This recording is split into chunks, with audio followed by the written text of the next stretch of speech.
So now I'm going to talk about a comic book. It's actually a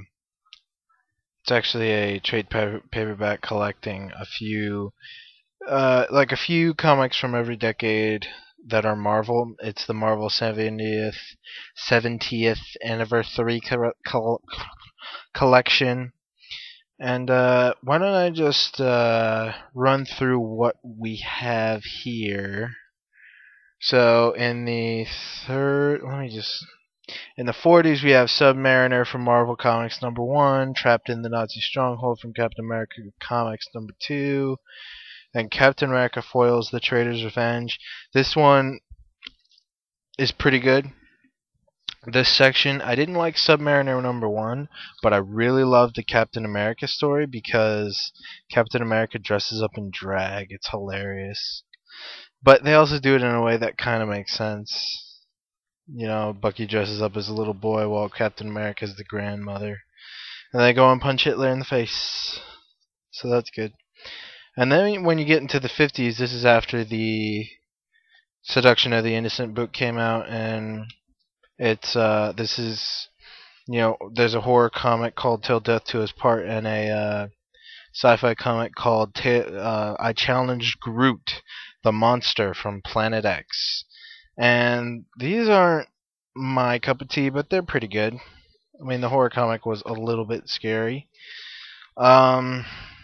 Groot is like a giant tree. It's hilarious. And it's kind of plays out like War of the Worlds a little. So, and then we get to the 60s. Those Who Change from Amazing Adult Fantasy #10 is... What is this about?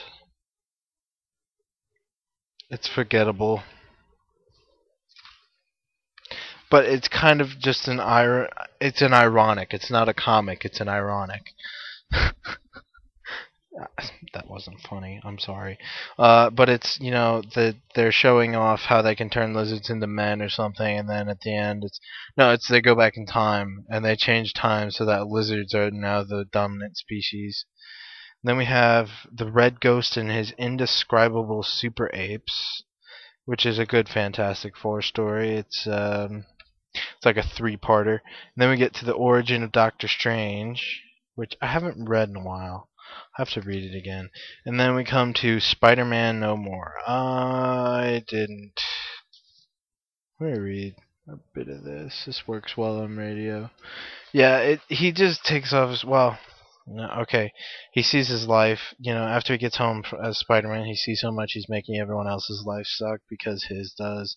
And so he takes off his costume, puts it in the trash can, and then J. Jonah Jameson picks it up, and they start taking pictures and running stories, and then things happen that makes everyone wish Spider-Man was back, and so he goes back in and steals it back from J. Jonah Jameson.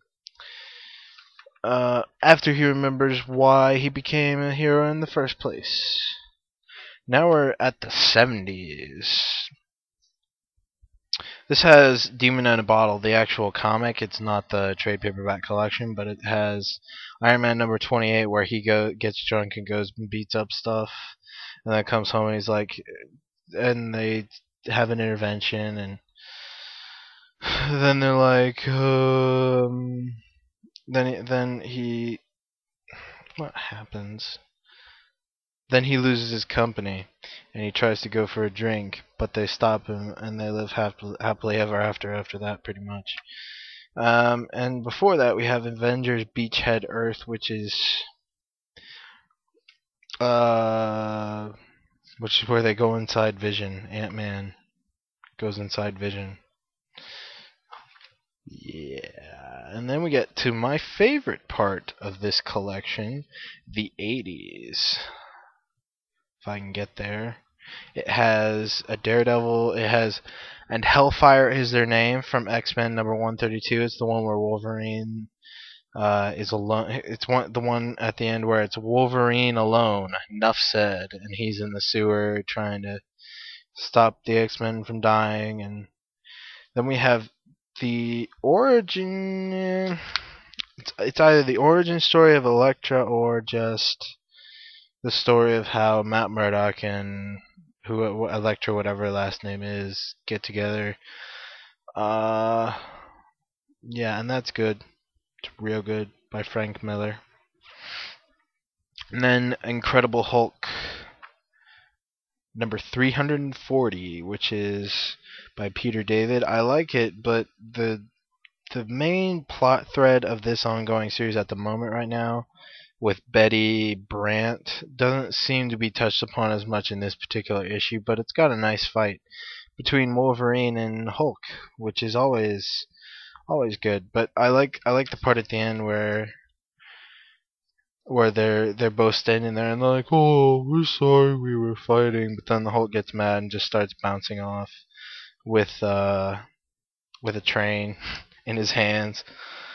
90s, which most people who are into comics know wasn't that good of a time to be into comics, but a few good things, a number of good things came out of that. First, we got Marvel's number 0, which is the origin story of the Human Torch in the Marvel's universe. That's the one by Kurt Busiek and art by Alex Ross. Then we have Too Many Avengers, also by Kurt Busiek. Apparently, he was a big guy in the 90s. But yeah, this is a story of how they reassemble the Avengers. Was that it? That was it. Not much in the 90s. And then we get to the 21st century. Another one of my favorite parts. This has Ultimate Spider-Man issue 13, where he tells Mary Jane that he's Spider-Man, and then it becomes hilarious when Aunt May calls Mary Jane's mom. Then New Avengers Illuminati, which really is only notable because it has this awesome 2-page spread of a ship blowing up. I think that was part of the Secret Invasion storyline, like the end of it. So then we get Captain America. What is it, number 25? This is a Civil War epilogue after Steve Rogers. It's actually the death of Steve Rogers as Captain America in this one. And it's a good issue. This makes me want to read Ed Brubaker's run on Captain America. And then we get to the end of the comic with the death of the Dream. All in all, this was a good introduction to Marvel, I think. So if you're looking to get into any kind of Marvel comics and see why people say they're so good, I check this out. It's really good for that. I would pick it up if you're not yet into Marvel comics, but if you are, chances are you probably read most of the good stuff in here. And if you haven't, you're probably not reading Marvel the right way. But you should totally pick it up if you haven't gotten into Marvel before.